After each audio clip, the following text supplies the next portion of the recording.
Hi. Welcome. Here we are. Yeah.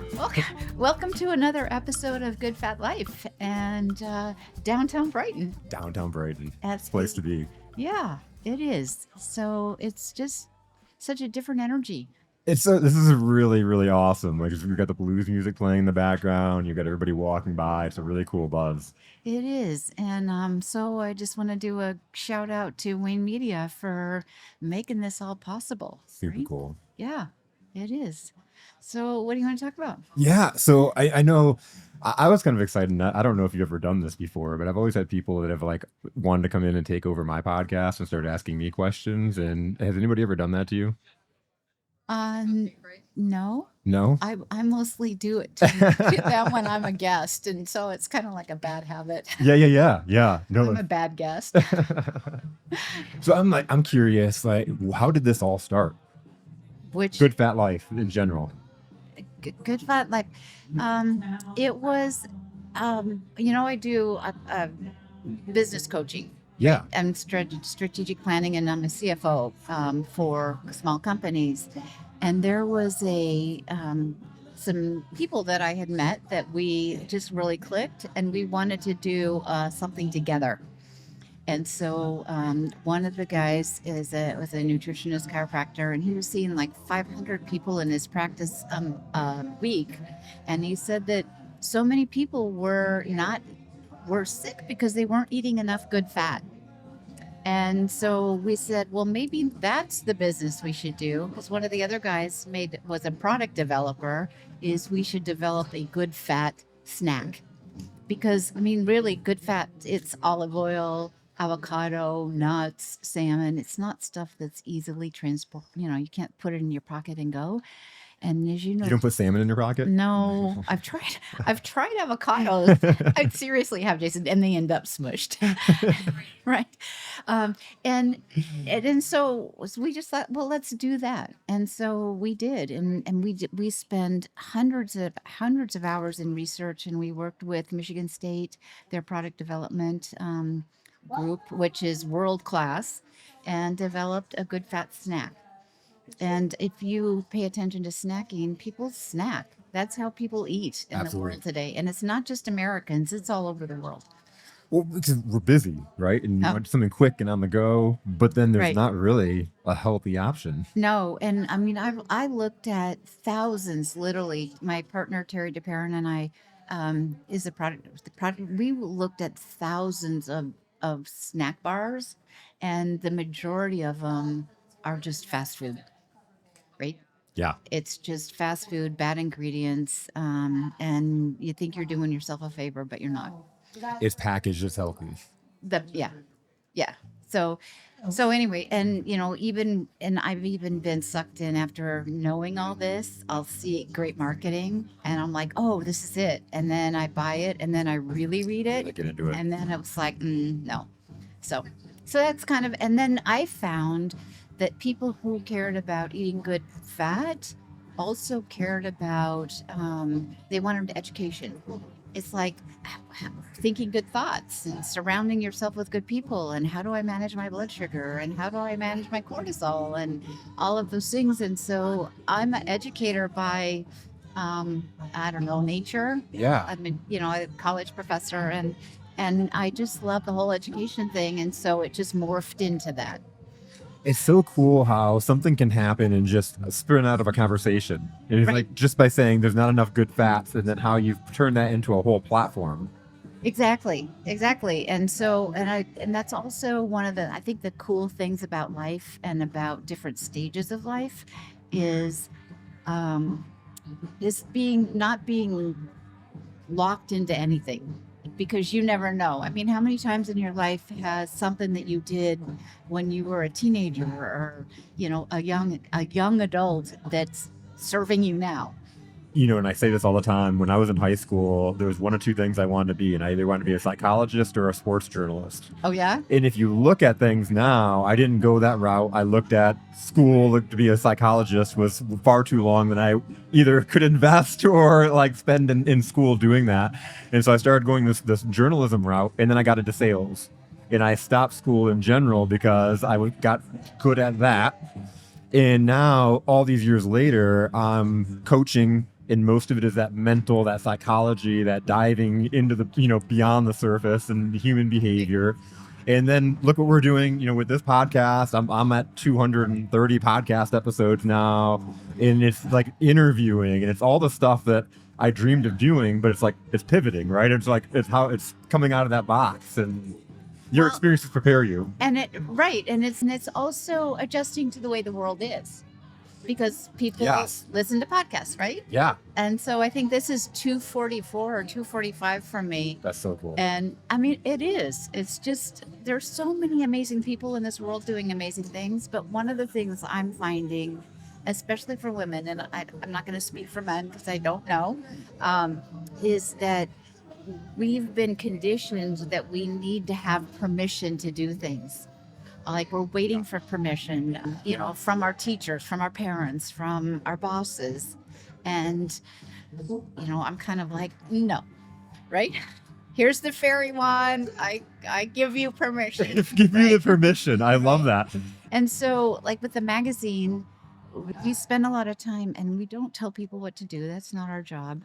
It's just to be really evidence-based on the science around doing those things that help you live the life that you want to live. It's the education is Right. what I'm viewing it. It's not here's how you have to live, and this is, but this is the education, and then you can take it with it what you want to do with it. Right. And there's so much of the education, I think, or maybe what's in the media is like surface. I was looking at something, we're doing an article for this next issue on water. Really, the value of water. Water is medicine, and it's free, and there's so much benefit. But there were some quotes that were being bandied around, and I'm like, I want to see the evidence behind this, right? And there was none in some of those quotes, but the evidence that I found was like mind-boggling about the benefit of drinking water when you just wake up in the morning before your coffee.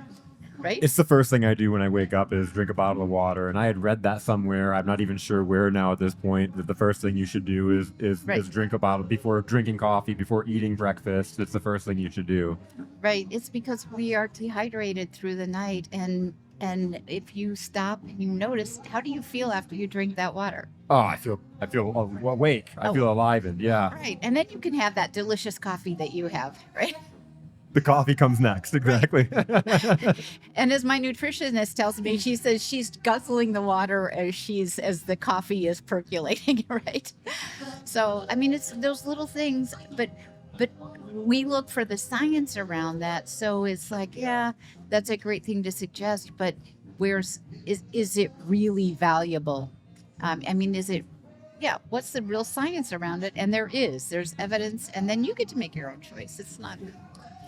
Well, and I know from talking with you, you've had some incredible reviews, and we were even talking the other day, and you got an email about something that, people are getting out of the magazine and out of the platform. What is that? So they're getting permission to take care of yourself. And the whole thing around self-care, for years it's always give to everybody else, take care of everybody else. But the truth is, if we don't take care of ourselves, we can't take care of them. Yeah. And the older that I get, the more I realize that self-care is not about starting it when you're middle age. It starts when you're 20 and 30. But at that time, we're thinking we're kind of like invincible, right? But now you hear people all the time that they have this thing happens, their hip goes out, their knee goes out, their back goes out, whatever it is. But actually, incrementally, that's been happening a little tiny bit every day. And the only way that our body can tell you that something's not right is to pain. You've said something a lot of times when we talk, but it's like, it doesn't have to be that way. When we talk about, I'm just getting older, or I was golfing with some friends the other day. It's like, it's a joy to be 40, and all of a sudden you just bend over and you hurt. Right. And I know that happens anyway, but I do think there's a lot you can do to take control of those things. There's so much you can do to take control of those things. And if you're aware, if you're paying attention, and it's so if your body hurts, you've been over at 40 or whatever, and you sit and you notice that and you say, okay, body, what's going on here? What do I need to do differently? Because like I said, it's you can balance. One of the big things in aging is falling and balance. And balance starts with, taking care of your core when you're young. Yeah. And we don't want to hear it, and I just had a conversation with one of my very dear friends this morning. It's like, I know, and she was saying the same thing. We know that movement is the medicine that's going to allow us to do the things we want to do in our 80s and 90s. Yeah. But we don't start doing it when you're 80 and 90, right? It's like as humans, we have to feel the pain first before we get, before we get startled into actually taking action. Right. So that's the thing, you asked what the feedback is, and the feedback is I did an email on generosity this past week, and I've just been amazed at how the response that's coming back. It's like, oh, thank you. I needed to hear that. I needed to be reminded of this. And those are the kinds of things that we like to do, is just kind of gently, like, be your trusted best friend, to say, hey, don't forget about, and, I've had an issue with my jaw. And it's literally, after months of research, it's literally the muscles in the back of my head above my spine are just saying, you're all bunched up all day, and you need to get out and move. So, and you're not paying attention to those little whispers, so we're going to just scream at you. Exactly. Well, and I love how you can have a platform then to share the experiences, because if you're going through it, sure enough, somebody else is going through that too. Right. And so that's what makes it fun. We have a community. And so life is not, I am not here to tell you that it's all roses and, it's not. But when you can share it with people, and people are going through similar things, it just makes it like, it's like that deep cosmic sigh. Like, oh, you understand where I am. Well, and I love too, you have the magazine, you have the snacks, and I didn't realize until, we've had conversations in depth that the snacks came first, The snacks came first. Yep. And I thought that was something you spun out of the magazine. I was like, that's genius, but it's really cool how it all came out. You have the magazine, but then you have events. We do. We have a really cool event called What Is It to Be a Woman? Right. And we were looking at, like, I don't know, be like a girl, or eat like a girl, or run like a girl, or breathe like a girl. I mean, there's all these. And we thought, wait a minute, we're not girls, we're women. What's it mean to be a woman, right? Yeah. Stand up and own it. Yeah. And it's been so much fun, like getting ready to that and just like going through those conversations. So that is so cool. It is. And there's this whole thing. I'm hearing from younger people, it's like, oh my gosh, it's like you guys are I feel like you're giving me permission to enjoy the aging process. And we're like, that's how it should be. We were designed to have our families and give that attention. But then once they're done, once they're kind of on their own, it's like, let's go be our brilliance. And so when we go through these life changes and all that stuff, that's just our body's natural way of saying, hey, we are rewiring you for this next amazing part of your life. And yeah, your hip may hurt, or you might, need glasses or whatever, but that's okay. That's just part of it. Have fun glasses, right? Have fun glasses. Like, be you. And then who is you, And I think that's a lot of things in talking about women specifically. And I think it's for everybody, but women especially, because you talk about needing permission or being told your whole life this is the way you're supposed to be. Right. And if you wear like glasses that make you stand out, or I have a friend that is in her 70s and her family told her whole life, you wear bright makeup, then you are not ladylike, or and stuff like that, and you conform versus like being able to be empowered. Right. I mean, at the end of the day, whose life is this, right? Whose life is it? That's powerful. So it is. So we just have a ton of fun. I mean, everything we do, we call it edutainment. So, it's real science-backed education, and it's fun. It's fun. So I know one of my friends, Sparkle, and one of my Yeah. clients, Sparkle, Lindsay, had wrote in the magazine probably about a year and a half ago now, and I was like, first off, I knew how brilliant she is, but then I read the article and I'm like, Sparkle, you're so genius. This is such a good article. How do you find your partners and people that contribute to the magazine? They kind of find us. I mean, originally we had to like go find people, but now people are finding us, and you hear about somebody will say, "Oh, there's this person you need to meet," and that happens. That happens like every day. Yeah. And if somebody tells me I need to meet somebody, then it's always true. I need to meet them, right? And it's such a joy. It's really such a joy to be able to have a medium, a platform to be able to, for people to tell those amazing stories and connect with, other cool people. Connect with an audience of people that are looking for what they have.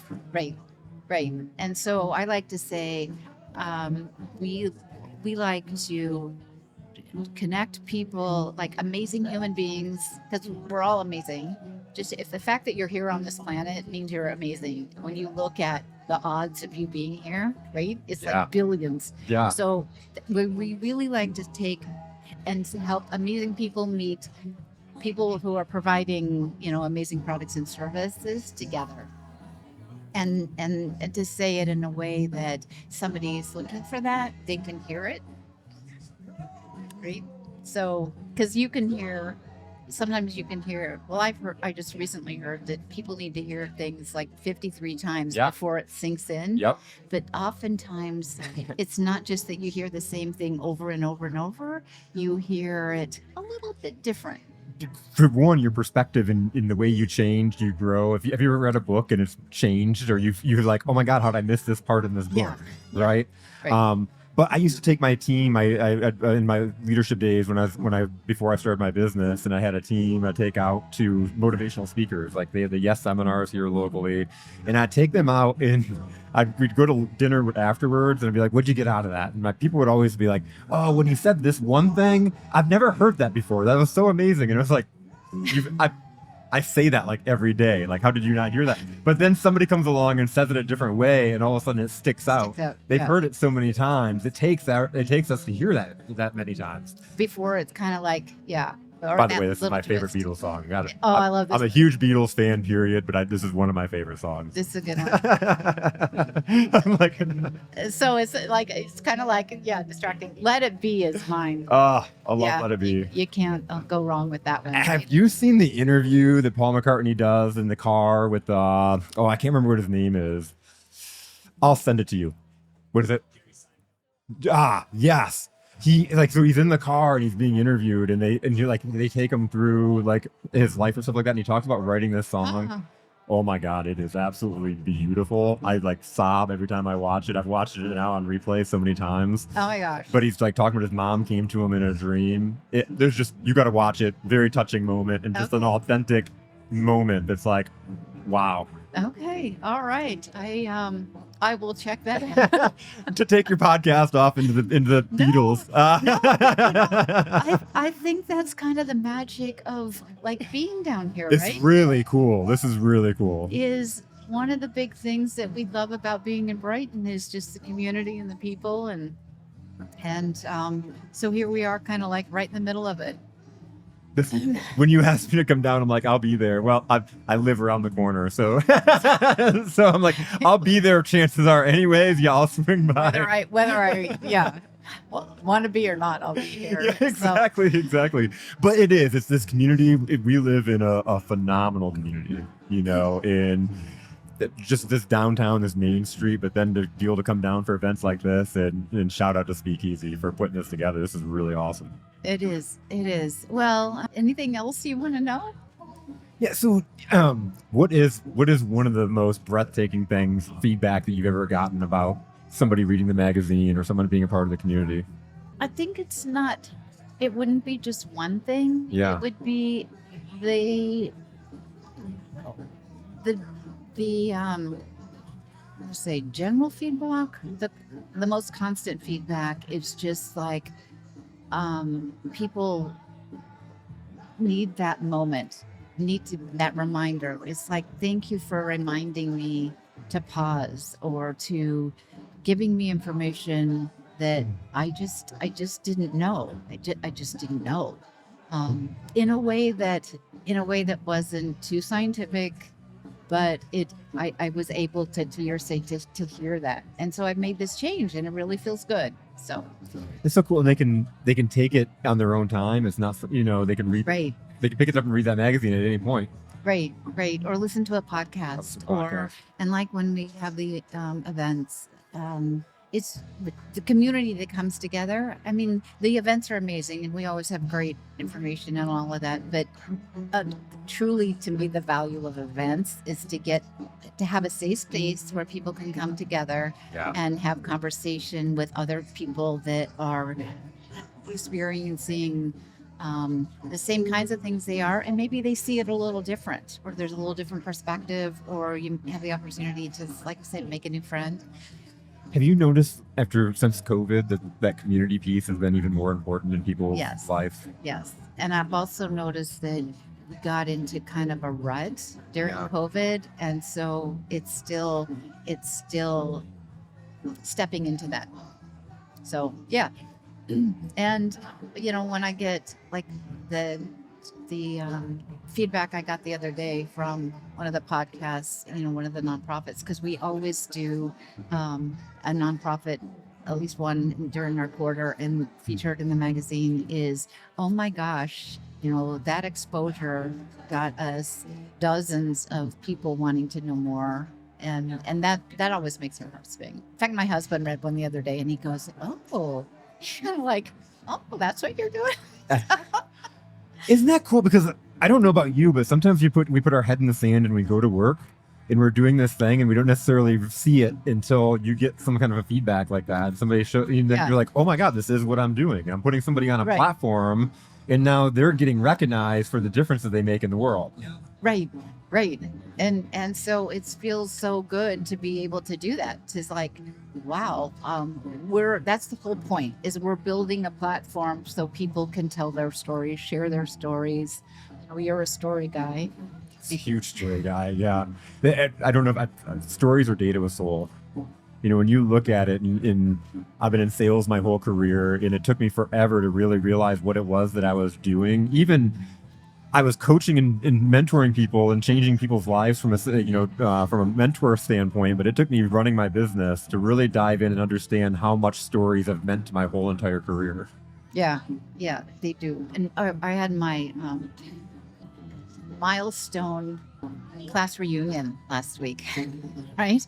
So I was back in Oregon, and there were like 140 of my classmates there, and that was fascinating. And we were talking about how, we were telling stories about how those experiences shaped our lives today, right?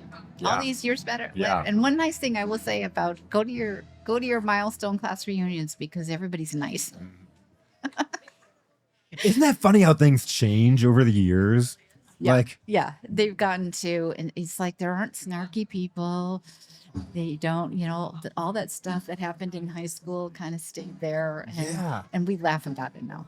Well, because when you grow up, and I had a mentor that was like, the best thing about aging is you remember who you were when you were younger. You remember your thoughts and why you thought things, but now you get that you get to look back. You get that growth, and you get to look back and see that difference of who you are now. Right. And hopefully we're all growing, and that's what this is all about. That is what it's all about. Anyway, so it's great to be here with you, and thanks again to our hosts, our sponsors, for making this happen.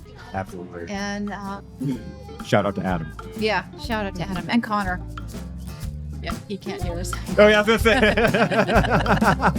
say.